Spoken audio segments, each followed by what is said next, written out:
د خوست اورتوپیدي او فیزیوتراپي مرکز امیر ډاکټر موسی جان بشیرزوی وایي دوی په یاد ورکشاپ کې د معلولینو او نورو خلکو ته د اړو کسانو لپاره د اورتوپیدي او فیزیوتراپي په څانګو کې 2 ډوله خدمات وړاندې کوي.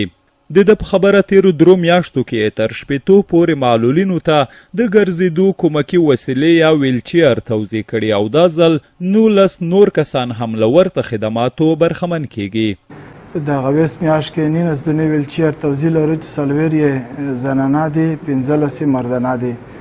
دا چې میګ مرکز په عموم کې 2 ډوله خدمات کوي چې یو اورتوپیدي خدمات بل د فیزیوتراپي خدمات.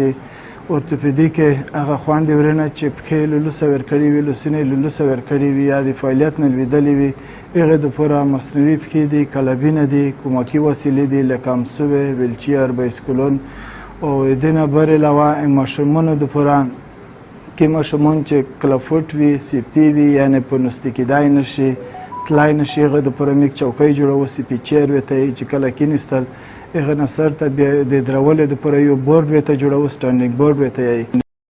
بل لوري ته هغه کسان چې یاد بایسکلونه یې ترلاسه کړي د اسلامي امارت له چارواکو او اړوند مسؤلینو څخه د مننې ترڅنګ خوښي څرګندوي چې د دوی ستونزو ته یې رسېدنه کړې او د یاد مرکز له وړیا خدماتو ګټه اخلي.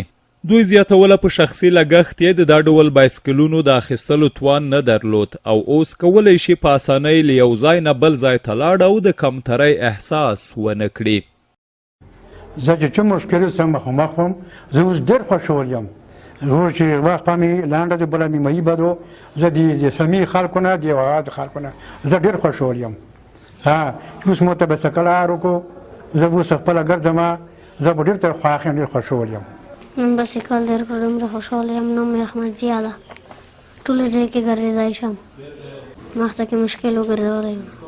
د یادونې وړ ده چې د نوموړي ورکشاپ د مسؤلینو په خبره یاد مرکز تر دې دمه د سره صلیب او نورو نړیوالو خیریه بنسټونو له لورې حمایه کېدو خو په دې وروستیو کې سره صلیب د دې برخې د مالي ملاتړ نه د لاس اخیستو خبر ورکړ.